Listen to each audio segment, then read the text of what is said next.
Je suis encore à l'étape de l'état des lieux. Maintenant, la situation financière et les réalités présentes. Le ministère des Sports, quand je suis arrivé, ça fait 1 mois et 4 jours. La première recommandation qui m'a été faite, et au plus haut niveau, c'était de ne pas rompre le fil. Et au niveau de l'administration, il n'aurait pu en être autrement.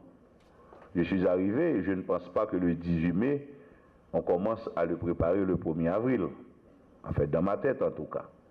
Donc l'idée n'était pas de rompre avec la structure qui a été mise en place pour concevoir cette cérémonie et la mise en place humaine, administrative et technique pour la réaliser. Donc j'ai demandé à l'équipe qui travaillait sur le dossier de continuer à garder le contact avec le ministre Magali Racine, de telle sorte qu'il n'y ait pas de rupture ni d'interruption. Le seul ajout que j'avais demandé, c'est que cette année, l'on instruise les enfants de telle sorte que la fête nationale ne soit dans les rues un spectacle de reggae qui n'a rien à voir avec notre histoire ni notre culture. Car quand nous voyons les enfants défiler dans la rue, c'est très certainement pas le temps de ma jeunesse à moi. Donc j'avais demandé qu'il y ait un peu plus de rigueur dans l'expression physique et culturelle de ce qui va se passer dans les rues pour cette fête nationale. En ce qui concerne le programme du ministère pour la Coupe du Monde, avant mon départ, j'avais fait le nécessaire pour que les droits soient achetés par l'État haïtien et la valeur requise est à hauteur de 2 millions de dollars américains.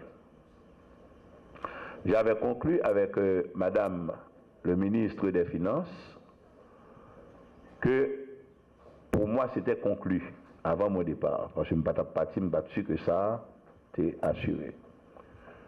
Et elle m'a dit que l'État haïtien va payer et acheter les droits et on va permettre que l'utilisation de ces images puisse se faire sur tout le territoire de la République, car il n'y a pas forcément des moyens pareils à un média, à une télévision de la province, qu'à certaines télévisions de la capitale. Et il y a des stations de télévision de la capitale qui n'ont pas les mêmes moyens que certaines autres stations qui peuvent avoir un très gros support du point de vue publicitaire. Donc, l'idée était de permettre que les images puissent arriver le plus loin possible sur le territoire de la République.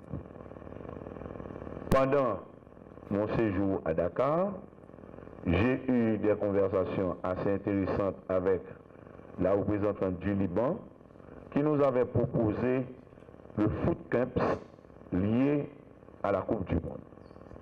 L'idée c'est pas seulement de faire arriver un téléviseur sur une place publique que les gens puissent voir les images, mais également, ou au contraire,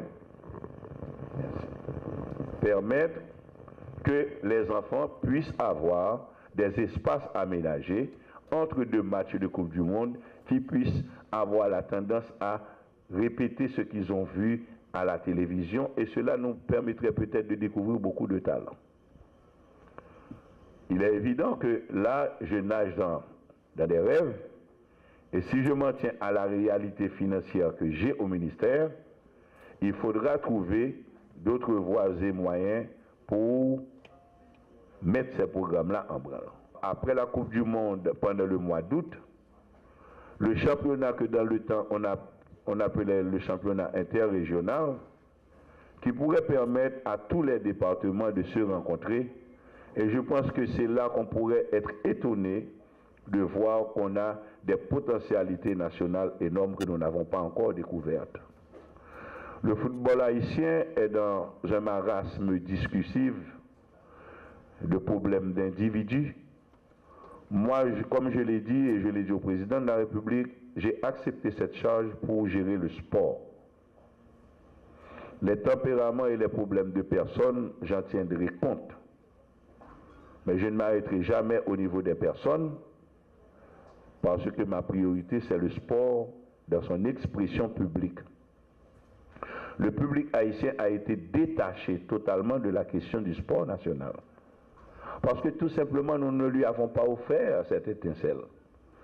Et j'ai cru qu'il aurait été une bonne chose qu'on puisse faire le Nord rencontrer la Grand'Anse à la capitale, et ça pourrait un petit peu raviver les passions et l'attachement régional pour chaque groupe de citoyens.